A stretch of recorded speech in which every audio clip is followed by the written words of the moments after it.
What does a post-lunch date parrotlet look like?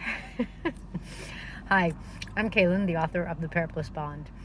Right now, I've got my Raindrop with me. She's a little female parrotlet.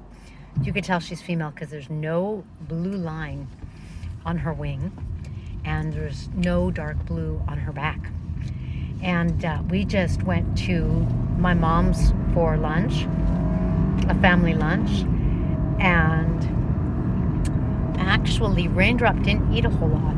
She hung out, she bit my fingers, she did peck a little at my salad, and then she flew around a little bit and then came back, sat on my shoulder, started to coo herself to sleep.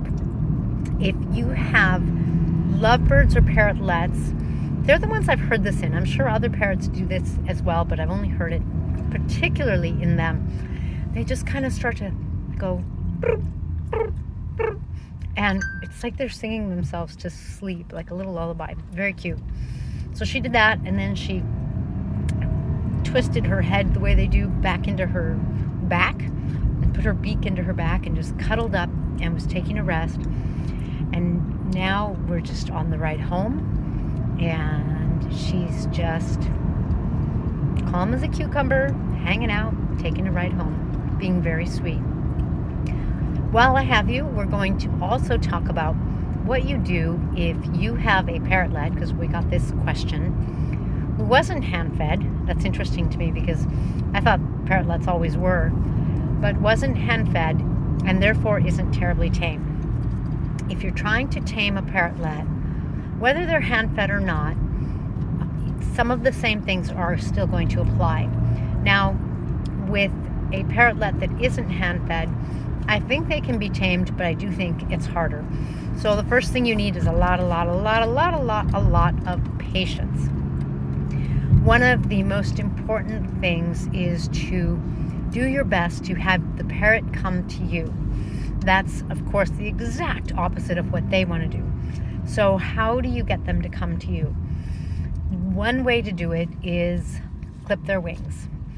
We don't like to clip wings. Our macaws are big birds, and Cammy flies around and breaks things. However, we still don't clip her wings. We let her enjoy being outside, out back in our enclosed lanai so that they're nice and safe. And out there, she can bite things, she can fly, whatever.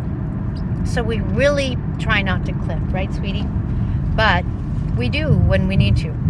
And when I'm taming a parrot, although I don't prefer to clip, I often feel like it can be really the more humane way to tame them if you're going to put the time in. The real key to taming parrots, probably any animal, but I'll say specifically parrots, is to spend a lot of time with them. So if you clip their wings, what happens is, number one, you have to know how to clip, or take them to a pet store to get them clipped, somewhere so that they know how to clip, because you can cut too much and they can bleed out. They can bleed to death. So make sure that if you're clipping, you know what you're doing or have it done for you. So the reason I think it's more humane is because it allows them to get over the fear and get over the emotional charge of you, because you're so awful. No, I'm kidding. But you're a stranger. You're not a bird. And they were raised by their parents when they were raised by their parents, and so it is this big mountain to conquer. And if you clip their wings, you journey up the mountain and get over the mountain with them faster if you journey with them. In other words, if you spend a lot of time with your parrot, just as much as you can if you work, or if you don't work or you work from home, have them out with you all day if you can, then what happens is they much more quickly realize that you're actually fine, you're not mean, you're not something to be feared, you're actually a part of the flock. You might even be the flock. So it helps them change their mind more easily and more quickly.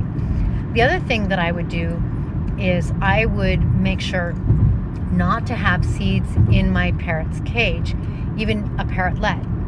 Even though for a small bird, seeds are a part of their diet, they need pellets, fresh vegetables, and seeds. If I was trying to tame, I wouldn't have seeds in their cage because I would constantly have them either in my hand or really close to me. And if I wasn't willing to clip my parrot's wings, I would definitely have seeds or nuts if it's a bigger bird and it's a nut-eating bird, or whatever treat that they like that is healthy and works for you and works for them. I would have that around me because that means that they have to come closer and closer to me. I would use their food not in a you're not going to eat unless you're with me, but in a I have the sweet treats. Life is sweet with me kind of way. So I would have it near me so that they'd want to come closer and closer. And I would be patient. You know, it might take a parrot a couple of days to decide to come closer to you and have seeds or whatever treat you have. I wouldn't force them by seeking them out. Like, I wouldn't chase them, because that sort of reinforces the idea that you're going to force them to do something. So you really want to try to sweet talk them into wanting to be with you. And so again, you know, if you clip and they're with you, that's going to work.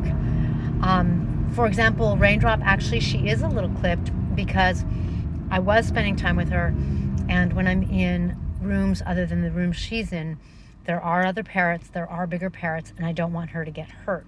So she's clipped to try to discourage her from flying off and getting hurt.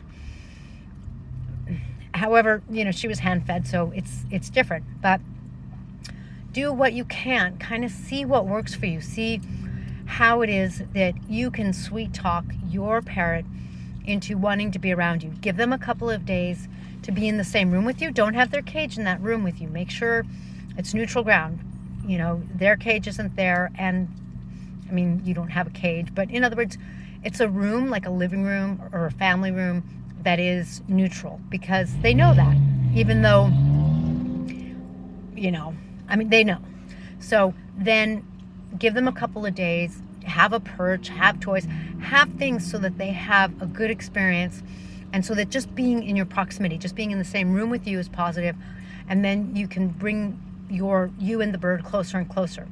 And of course, it depends. Some birds are going to get tamed faster, some are going to go slower. But the more you make their environment a nice environment, the easier it is to come closer and closer. So I hope that helps, because there's nothing better than having bliss with your bird, having your bird, you know, do stuff like this. Just hang out with you, love being with you, coo around you, bite your fingers. You know, I'm kidding, but it's because she keeps biting my cuticles. But there's just nothing better than taking your parrot to lunch and just having a great time, bonding with your parrot, petting your parrot, just really enjoying that blissful bond. And if they're not tame, you know, I just don't think that that's the end of the possibility. It just means, like I said, a lot of patience, a lot of time, a lot of dedication, and you can totally get there. And every time someone has ever said, you know, oh, I've done that, I had a rehomed bird and they weren't tame and it took a lot of time, but it was so worth it. Every time they always say it's so worth it. So don't forget, above and beyond everything, be patient and really celebrate any just enjoying being around you, enjoying being in the same room. Playing and preening, that means that they're happy, that means that they're doing well, that means that they're getting more relaxed. And measure that, you know, make sure that you recognize that you're going in the right direction. And if you keep going, it will happen. Totally worth it. Thank you for joining Raindrop and I in this blissful drive home. We'll catch you next time. And if you have any questions about parrots, please be sure to post below. And I guess that's it. Over and out. See you next time.